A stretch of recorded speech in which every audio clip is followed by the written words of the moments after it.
Welcome to Halfway Between Zero. These aren't just stories. They're whispers of truth hiding in shadows, legends, and the things people pretend not to see. Watch closely. Reality isn't as solid as you think. And remember, some stories don't like to be forgotten. They lived above me. I moved into my apartment thinking it would be quiet, safe, normal, but the first night, something pressed against the ceiling, like air itself had weight. Footsteps began above me, dragging, slow, deliberate, yet the apartment was supposed to be empty for years. I tried to convince myself it was the old boards creaking, but the rhythm was too human, too careful, like someone pacing my thoughts. A whisper slid through the floorboards, low, wet, syllables I didn't understand, yet somehow recognized, like a memory I never had. Shadows crawled along the walls, pooling into shapes too fluid to belong to reality, bending light around them as if the room itself was alive. I looked in the mirror and froze. My reflection smiled when I didn't. My eyes blinked when I hadn't moved. The dragging grew louder at night, scraping nails along something solid. My ceiling warped subtly, as if it breathed above me, inflating and collapsing. Objects in my apartment shifted while I slept, books opened to blank pages, cups turned upside down, a knife in the sink, though I never used it. One night, a figure hung halfway through the ceiling, human-shaped but wrong-skinned, slick, eyes empty black holes dripping something red and thick. I screamed, but no sound came from me. Only from the figure, a wet, gurgling laugh that echoed inside my skull. The neighbor across the hall claimed she'd seen it too once. "But it's nothing," she said, eyes darting to the ceiling like it would hear her denial. Scratches appeared overnight, letters jagged, uneven, forming words in a language I could almost understand, but made my stomach turn. I tried leaving, but the hallway stretched impossibly long, the exit receding. My apartment morphing behind me, like it didn't want me to go. Whispers responded when I moved, slow and deliberate, anticipating each step, each breath, like some predator in a skinless human mask. The ceiling pooled shadows, molding into faces. I recognized neighbors. Strangers, myself, but wrong, stretched, grotesque, whispering every fear I'd ever tried to bury. I woke one morning to the figure above me pressing down, not touching, but bending the air, inhaling, waiting. I tried to photograph it, record it, but my phone melted in my hands, screen dripping like candle wax, showing only the faintest outline of something alive. Time fractured, nights and days blended, the ceiling pulsating in rhythm with my heartbeat, sinking me to whatever waited above. Sometimes I felt it behind me in mirrors, sometimes in reflections that weren't mine, low smiling, always patient, always watching.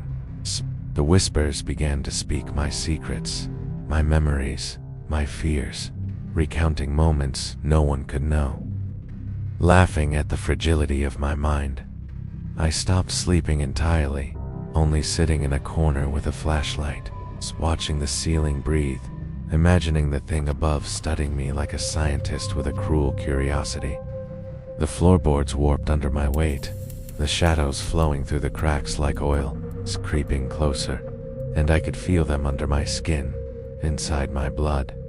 I saw hands, black and slick, gripping the edges of the ceiling, dragging something up that I couldn't identify, something that should not exist. The hollow eyes appeared through cracks in the stairwell too high, too wide, inhuman, peering at me like I was food to be studied before consumption. I ran my fingers over the ceiling scratches. They burned, bleeding a color that wasn't red, a black purple that smelt like rust and rot. When I looked up one night, the figure leaned down, smiling fully, and whispered my name in a voice that sounded like 1,000 wet throats. I tried to run, but the apartment reshaped itself, hallways stretching, ceilings rising, shadows pooling to block me, bending reality into a maze I could not escape. As morning came, but I stayed. As footsteps continued, the whispers continued, the dragging continued, all alive, patient, waiting for me to break completely. Every shadow became a predator, every whisper a promise, every reflection a warning. They were above me, inside me, and patient beyond reason. I realized now it was never human, never gone, never alone. It was waiting, learning, feeding on my fear, the way a parasite consumes from the inside. If you think this is over, it isn't. Sometimes the quietest buildings hide the loudest, wettest horrors. Subscribe to Halfway Between Zero and stay with me.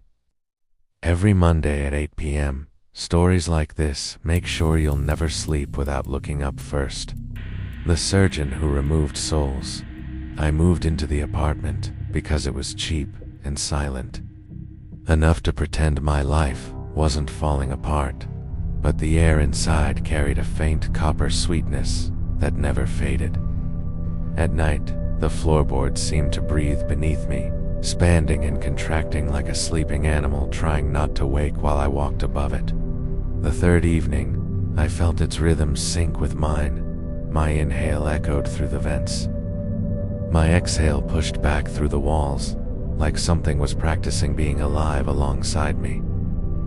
A scraping sound started under my bed, slow and deliberate, as though someone dragged a blade across stone with the patience of a craftsman. When I pressed my ear to the floor, a whisper rose from somewhere below, telling me calmly to hold still, spoken with the detached tone of someone preparing an incision. I moved away fast, but the whisper slid up through the seams in the floorboards, promising he knew exactly where fear lived inside the body and how to remove it cleanly. Sleep was impossible, so I dug through the building's history until sunrise. A surgeon had lived here in the 1800s, a man obsessed with extracting the kernel of dread from the chest. Newspapers claimed he worked on the desperate by candlelight, leaving behind patients with hollowed rib cages and sternums stitched shut with horsehair. The police recovered his notebook after he died, cages filled with anatomical sketches showing ribs forced apart by metal spreaders and dark lumps labeled as the physical seat of terror. Knowing this should have put distance between the past and the present, but the building felt like a stomach digesting old suffering, reactivating forgotten hunger. The next night, my walls warmed with a heat that felt like breath, as if something pressed its face against the plaster, studying me through the surface. Fingers pattered inside the wall, mapping the room in a slow, methodical rhythm, like a surgeon counting ribs by touch alone. Around 3 in the morning, pressure bloomed beneath my sternum, a deep, probing push that felt like unseen fingers testing the cage of my ribs from the inside. My heart raced, and somewhere in the walls, someone scratched rapidly with a pencil, jotting notes in sync with my panic. I stumbled into the hallway, where the wallpaper was yellowed and peeling in long strips stained with brown shapes resembling handprints dragged downward in surrender. Unit 2B's door hung slightly open, though no one had lived there for years, and a wave of medicinal ether rolled out as I stepped inside. A metal table sat in the center, like a relic from a forgotten operating theater, and on it lay a sheet of parchment showing a detailed diagram of my chest. Someone had drawn my old surgical scar perfectly, and beneath it a fresh handwritten line read, "Removal scheduled. Patient compliant during sleep. Prepare sternum." Footsteps climbed the stairwell, heavy, wet, dragging each step, leaving the air heavier, as though the building's lungs were filling with something thick. A stitched hand pressed against the frosted glass of the door, the palm crisscrossed by puckered threads, holding the skin together. A soft voice coaxed me to open up, promising relief from the burden inside me, while the doorknob rotated on its own with slow surgical patience. I barricaded myself in my room, but the walls pulsed with something entering them, pushing outward until cracks formed like old scars tearing open. A distorted silhouette bulged through the plaster, its elongated ribs visible beneath nearly translucent skin, swaying as though floating in embalming fluid. Bone-thin fingers reached toward my chest, and I felt their touch inside my ribcage before I felt it on my skin, hooking around something solid and cold. My body convulsed as invisible force tugged at whatever he believed lived behind the sternum, each pull sending lightning through the marrow of my bones.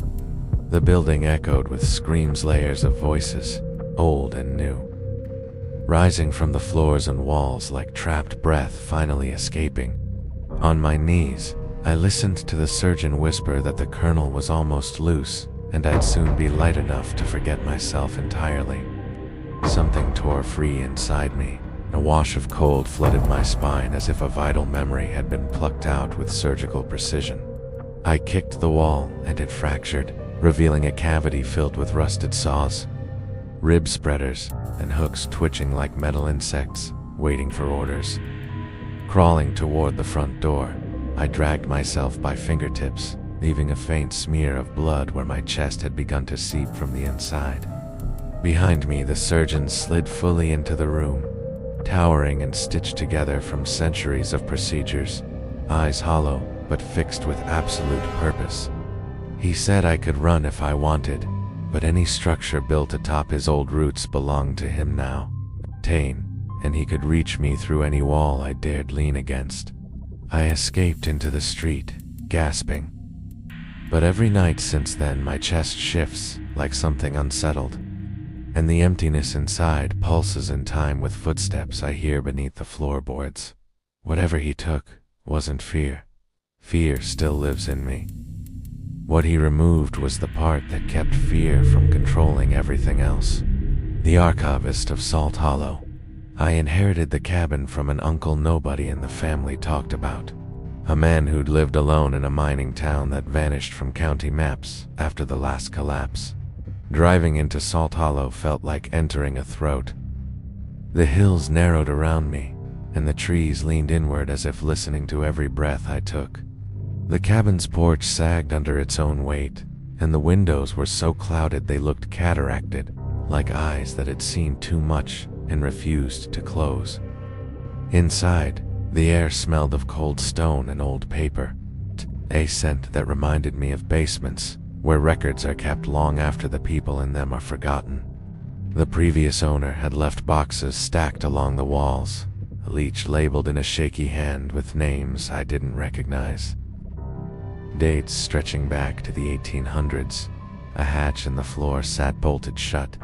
The wood around it splintered as though someone had clawed at it from below while trying to reach the surface. That night, I heard movement under the cabin's low, dragging passes, like someone sliding heavy fabric, or maybe their own limbs across the packed earth beneath me. The floor vibrated with each motion, a deep, measured rhythm that felt practiced, as though the thing below was used to working quietly in the dark. I lay still as whispers rose through the floorboards. Not words at first, just soft breath forming shapes of syllables, testing their sound before speaking them. When language finally emerged, the voice felt like it belonged in a courthouse basement. Patient and clerical, murmuring that census night had come again. I didn't sleep, and when dawn crept through the trees, the floorboards looked subtly shifted, misaligned like someone had pushed upward against them repeatedly. Exploring the boxes, I found brittle county records listing entire families who had lived here, all marked with the same final notation, unaccounted for. Archivist notified. The entries stopped abruptly in 1892, the year the mine collapsed and Salt Hollow was evacuated, yet the handwriting matched the labels on the boxes I'd found last night. No one should have been updating anything after the town died, but the ink on the topmost sheet was fresh enough to smear when I touched it.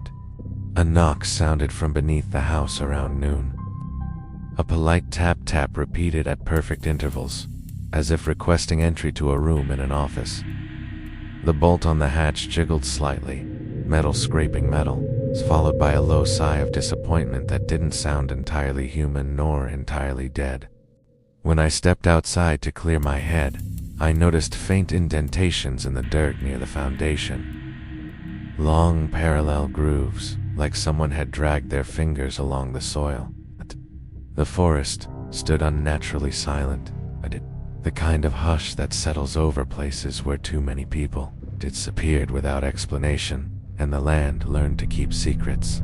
At dusk, I heard pages turning beneath me, crisp and methodical, accompanied by a pen scratching in calm, authoritative strokes, updating whatever ledger he still kept. My name was spoken softly through the planks, pronounced with careful enunciation, followed by the phrase "residential verification pending," which sent a cold wave down my spine.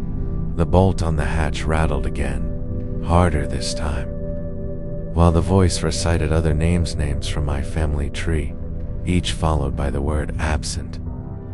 As darkness thickened, something began climbing the underside of the cabin, its joints clicking faintly like wooden rulers snapping together, moving with a librarian's precision.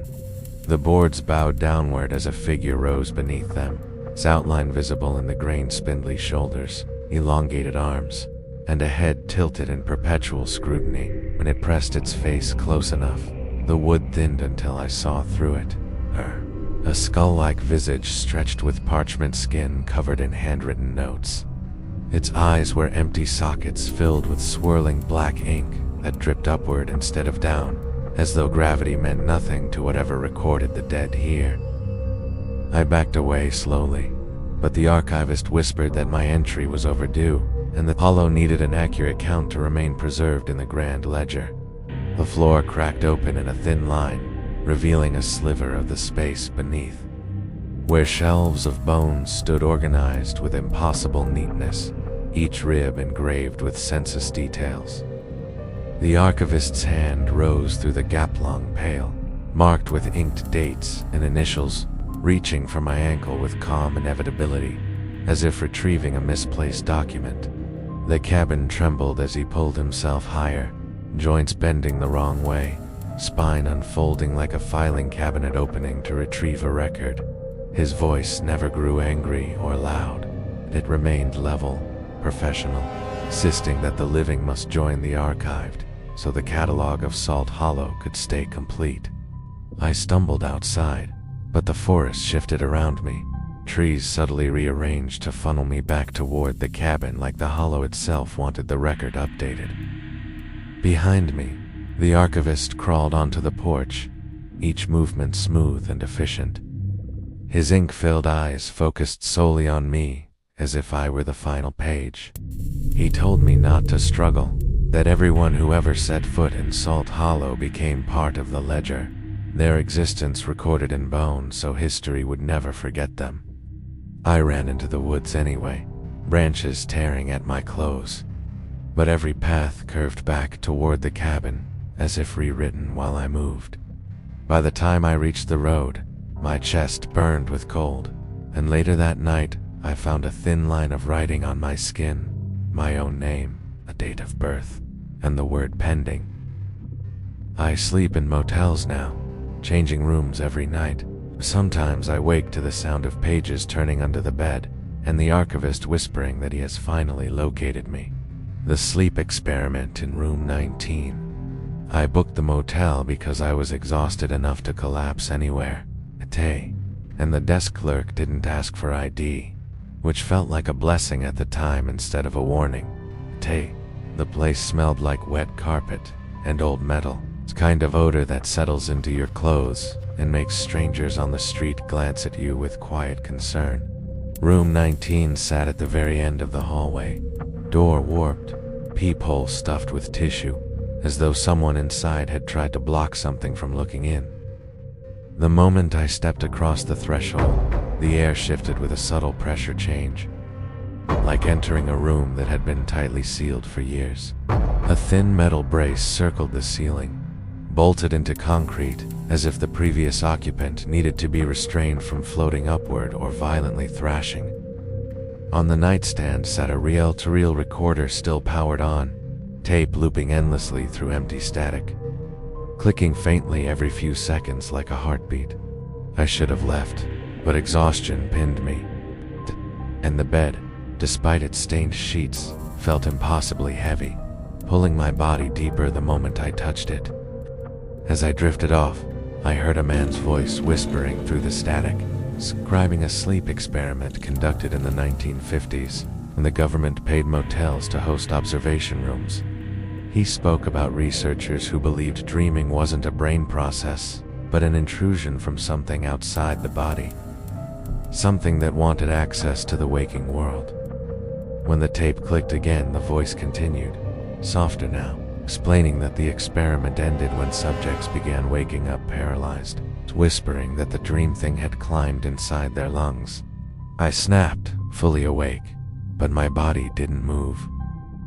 My tongue stuck to the roof of my mouth, and I realized I was experiencing the paralysis the speaker described decades ago. A weight settled on my chest, not crushing, just firm, like a hand testing the shape of my ribs, mapping their outline with cold, deliberate curiosity. Something exhaled against my face, not warm or human, but sharp and metallic, like breathing in the scent of surgical instruments left too long in disinfectant. The darkness thickened beside the bed, forming a shape that bent inward, folding like a jointed shadow until it crouched inches from my ear. It whispered that the experiment never stopped, only changed locations, following bloodlines of previous subjects, tracking them through generations until someone vulnerable enough slept alone. My body tingled as a cold thread slipped beneath my skin, weaving upward through my arm like a parasite searching for a better home. Behind my closed eyelids, I saw rooms stretching infinitely downward, motels, other beds, other sleepers thrashing in silence while the experiment threaded through their nerves. The voice told me dreams weren't visions. They were doors, thin and fragile, and the thing that pressed against me was trying to push through to the waking side. When I finally broke paralysis, the shadow recoiled, but didn't vanish, flowed across the floor like spilled ink. Collecting beneath the bed, waiting for the next moment, I lost consciousness. The tape recorder clicked again, and the voice resumed, describing how researchers learned the entity preferred people who carried childhood sleep disorders, night terrors, or unexplained gaps in memory. I realized with mounting dread that I had all three, and somewhere in a dusty government file my name was probably marked as a prime candidate long before I was born. The shadow under the bed pulsed, expanding and contracting with the rhythm of breath, but it wasn't mirroring mine. Something below was inhaling independently. The ceiling brace groaned as the air grew denser, gravity pulling downward harder, as if the room was trying to anchor me while something else attempted to lift me into another layer. A sharp pain stabbed the base of my skull, like a needle sliding between vertebrae, and the shadow whispered that it only needed a few inches of bone to soften for it to fully enter. I shoved myself off the bed and staggered toward the door, but the handle resisted, trembling in my grip, as though something on the other side held it shut. The lights flickered violently, revealing faint imprints on the walls, outlines of fingers dragging upward, marks left by previous subjects climbing toward the ceiling brace while something pulled them higher. A metallic screech echoed from the vent, and I saw a pale face pressed behind the grate for a brief second, eyes wide in permanent sleep paralysis, mouth open in a silent scream. When the door finally gave way, I spilled into the hallway and ran, not stopping until I reached the parking lot, where the air felt stagnant, yet blessedly empty. I drove through the night with no destination, but every time I blinked too long, I felt the cold thread tugging inside my arm, inching closer to my shoulder. Sleep is the enemy now. Even closing my eyes for a moment makes the world tilt, as if the entity is testing my balance, waiting for the next collapse. I don't return to motels, but sometimes at dawn, I hear the tape recorders click beneath my bed, and the voice resumes the experiment exactly where it left off. Attain. And every morning the shadow is a little larger, though it only needs one more night to finish crossing the boundary between dreams and waking.